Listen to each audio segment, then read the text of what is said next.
Porto Velho da Praia da Piedade, Magé, local de desembarque ilegal de escravos vindo da África após 1831, terceira parte. O Brasil foi o país que mais recebeu africanos para a escravização no mundo. Entre os séculos XVI e meados do XIX, vieram cerca de 4 milhões de homens, mulheres e crianças, o equivalente a mais de 1/3 de todo o comércio negreiro.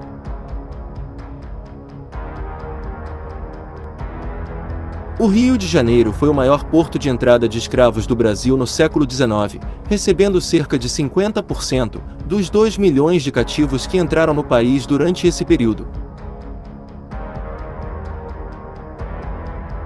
O Cais do Valongo, na região portuária da cidade, foi o maior porto receptor de escravos do mundo, com cerca de 1 milhão de africanos escravizados. Mercado de escravos no Rio de Janeiro. O Rio de Janeiro tornou-se um ponto central do tráfico de escravos devido à sua localização estratégica, que permitia enviar as pessoas para outros estados. Registro de propriedade. Os escravos eram registrados contabilmente como uma mercadoria ou propriedade para gerar riquezas. Ao desembarcar dos navios vindos da África, os negros eram batizados por padres católicos e ganhavam um nome em português. O sobrenome vinha depois e geralmente era o mesmo do dono do escravo. Em 1831, a Lei Feijó proibia o comércio transatlântico de escravos no Cais do Valongo, mas esse comércio continuou sendo praticado ilegalmente em outros portos fora do Rio de Janeiro.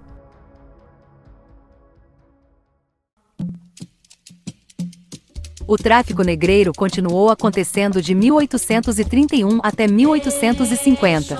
Não é importante sabermos em que portos na Baía da Guanabara continuou sendo feito esse comércio ilegal de escravos?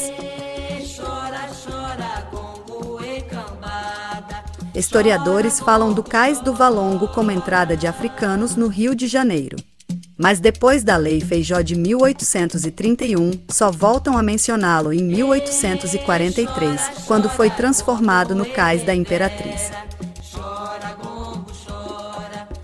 O período entre 1831, quando começou o tráfico ilegal de escravos, até a Lei Eusébio de Queiroz em 1850, que fez cumprir a Lei Feijó, finalizando essa prática, não é importante para a memória da escravidão? É de estranhar que somente o professor Carlos Gabriel Guimarães, do Instituto de História da Universidade Federal Fluminense, ter o conhecimento que depois da proibição do comércio de escravos do Cais do Valongo, o Porto da Piedade Magé passou a ser um local de desembarque ilegal de escravos.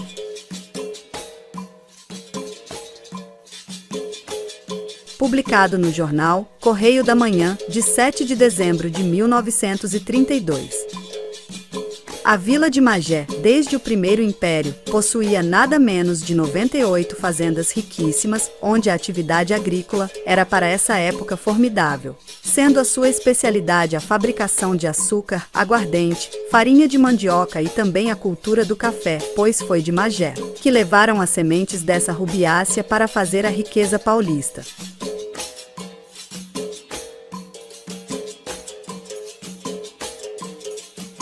Com esse desenvolvimento agrícola, recebeu o título de celeiro da corte. Não só abastecia a corte, mas o mercado interno. Os seus produtos saíam pelo Porto Velho da Piedade para outras colônias do Império Português, como Angola e Moçambique.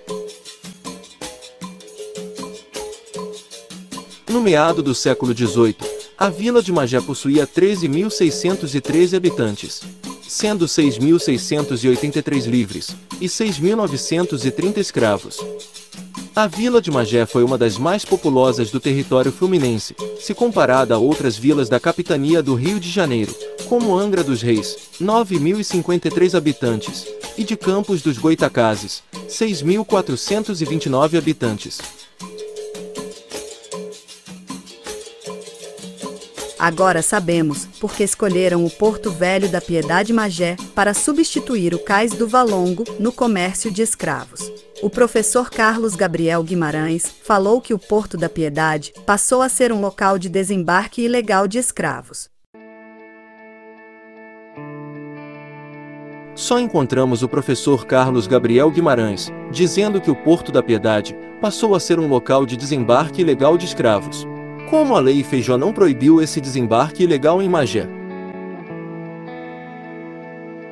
Então foi por causa dessa lei, promulgada em 1831, que se reputa a origem da expressão lei para inglês ver.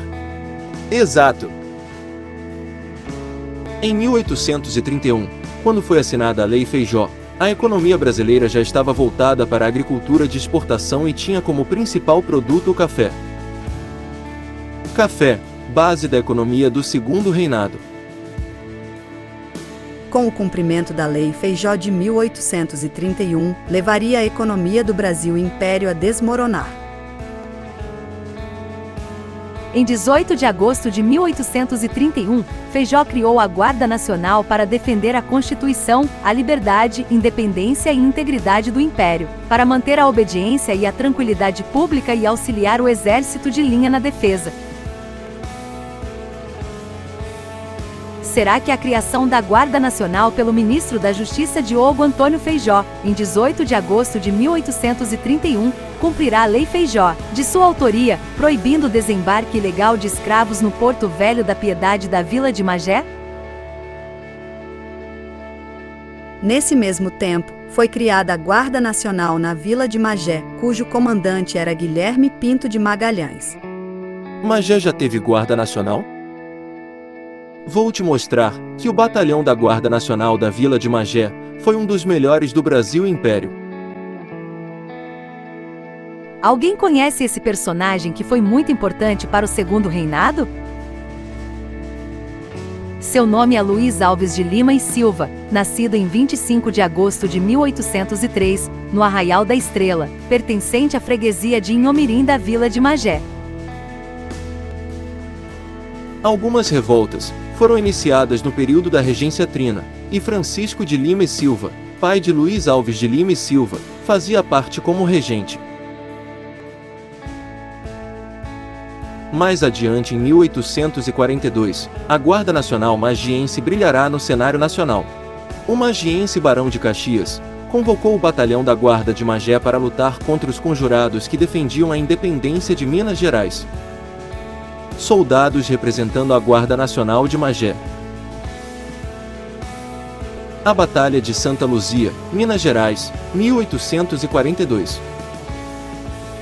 Sob o comando do tenente-coronel Guilherme Pinto de Magalhães, a Guarda Nacional de Magé ajudou a sufocar a revolta liberal mineira, sob a liderança do magiense Barão de Caxias. Tenente-coronel Guilherme Pinto de Magalhães, comandante da Guarda Nacional da Vila de Magé. Depois da Guarda Nacional de Magé sufocar a revolta liberal mineira, ela vai proibir o desembarque ilegal de escravos no Porto Velho da Piedade da Vila de Magé?